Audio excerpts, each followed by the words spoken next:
Greetings, dear viewers, dear listeners. It is always a delight to have you follow some of these updates from the West Africa Civil Society Institute. I am Jimm Fomunjong, and I work with the West Africa Civil Society Institute, and we will be bringing to you a very insightful conversation with one of Africa's greatest thought leaders within the civil society sector.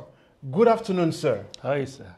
Can you please introduce yourself to our wonderful viewers and listeners? My name is Elizphan Ogechi. I'm a director at Nguzo Africa. I'm a development practitioner and a social impact investor.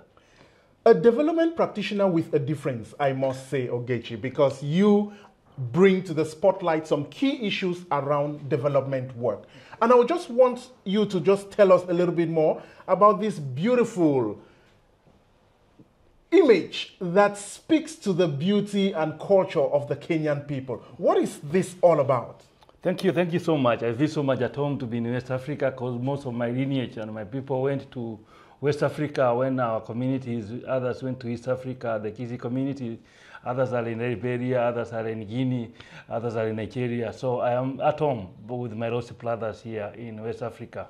So when I am in Ghana, I just feel at home. And I'm so happy to have Jimm inviting me to this wonderful conversation. And when you come to Ghana, we say Akwaba. And you have to say Medasi. Medasi. Thank you so much. So I'm so excited that we as Africans, we have the culture of bidding. We have the culture of expressing ourselves through beads, through artworks, through artifacts, through dance and creativity. And one of the things which we have tried to share is about our commitment to community power. And our community power is reflected in this particular artwork. And it reflects the diversity of various people in Africa and the way we come together with the beauty of our diversity. And what I'm trying to say with this particular artifact is the power, how can we build community power using the five-finger concept. As you can see, this artifact, we have the smaller finger here, this one here. Yeah, you can be showing this one here. This one talks about you as an individual who is committed to do good to the community. So it starts with you. To build community power starts with you as an individual. Then it comes to number two, is about your skills, about your knowledge, about your expertise, about your personal experience. Are you able to use it to contribute to the community? So that's number two, a very critical thing to contribute to a thriving community. Another powerful one is the big finger there, which is about the resources, the natural resources and community assets we have in Africa.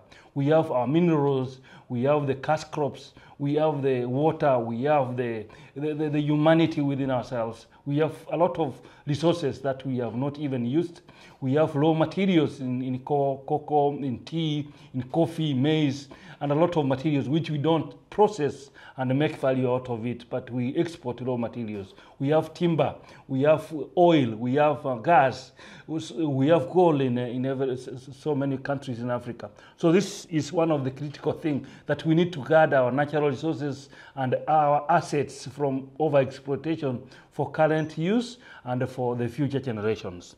Another critical pillar for building community power is looking at the active citizens. As a citizen of a country, you don't have to be very docile and dormant. You need to ask your leader.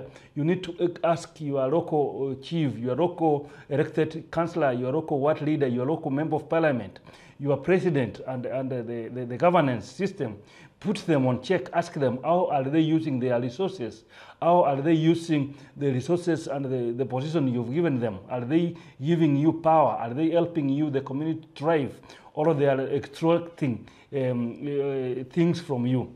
So this is very critical for you as a citizen. You should not fear. I know it is a challenge for many African countries because of the challenges of poor governance systems, intimidation and corruption, and a lot of challenges. But we need to be strong and courageous enough to be active citizens and say no to some of the things that our governments do for the prosperity of our communities. It took the sacrifices of our founding fathers like Kwame Nkrumah and the great people who rose and worked for Africa liberation, or who were able to bring the independence of Africa. It took the courage So it is for you as a citizen to be courageous enough and say that you will do something for the sake of your country, for the sake of your community. So we need you to be an active citizen, not just a passive citizen. Finally, we know that we cannot do alone, and that's why we have partners like WACSI, we have partners like Uganda Civic Collective, we have partners like Nguzo Africa, and all our partners around the world who are supporting the movement of community power and Zip to the Power movement, like Youth Change, Global Fund for Community Foundations, and many others. So we need partnerships. We need to build solidarity within the networks, within WACSI, within the East Africa Philanthropy Forum, within the African Philanthropy Network, Africa Philanthropy Forum, and many other movements in Africa, like Africa Rising and many others, so that we can have a borderless Africa, an Africa which values our humanity, an Africa which knows that when my colleague in Ghana is traveling, I am traveling in Kenya. When my colleague in Botswana or in Malawi is traveling, I am also traveling. So we need to act together as a collective, as individuals who value each other and know that we are one people, and we are people who value ourselves as a continent with serious potential, a continent where we need to take the power to our communities and to our people. So I am saying, let's shift the power, let's build community power for the better of our communities. Let's shift the power. Let's build power for our communities. But before we move on, I just want to throw this out to our wonderful viewers and listeners. What does active citizenship mean to you? Feel free to drop a comment on that in the comment section, and let's have an interaction. Back to you, Ogechi. This is really, really beautiful. And, you know, as a community power fellow, as a Shift to the Power fellow, one of those few Africans driving development from our national perspectives, what do you see as those opportunities that development actors on the continent need to capitalize on to make Shift the Power happen? I think one of the critical things we must understand that it is through the pain points that great things emerge. When you are asked by somebody, it is when you realize yourself, it is when you reconnect and reflect on yourself. So when the funding from the external funding comes on board, like the USAID aid freeze and the funding from the OID becoming negative and being stopped and being frozen, this should not be a time to start complaining. It is time to see our opportunities. This is time to realize, to look at ourselves and say that we can do better. We can do the best out of this. We need to re-energize ourselves.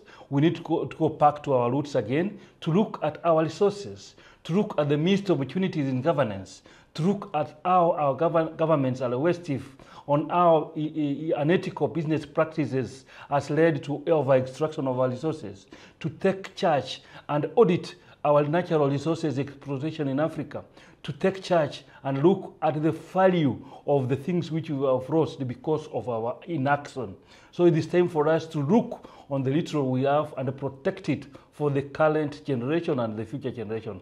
This is not the time to groan. This is time to go to get dirty and be serious that we need to revive Africa, and we need to change our mental safety that we don't need, that we must get aid from outside. We can do it. We can do it, and we have plenty of our young people because we are the leading continent with the largest number of young people who are very educated, who are very energetic, and they only need direction. They only need facilitation. They only need support and the direction for them to re-energize and make sure that we have leaders who are responsive to their needs.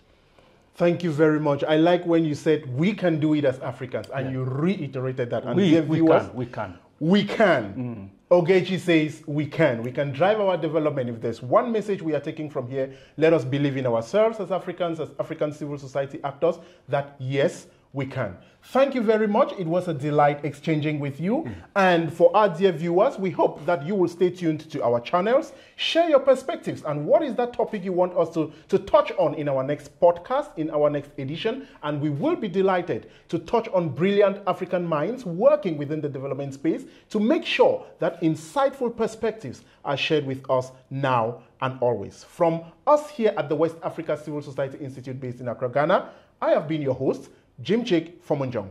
Until next time, it is bye for now. Thank you. Thank you very much. You're welcome.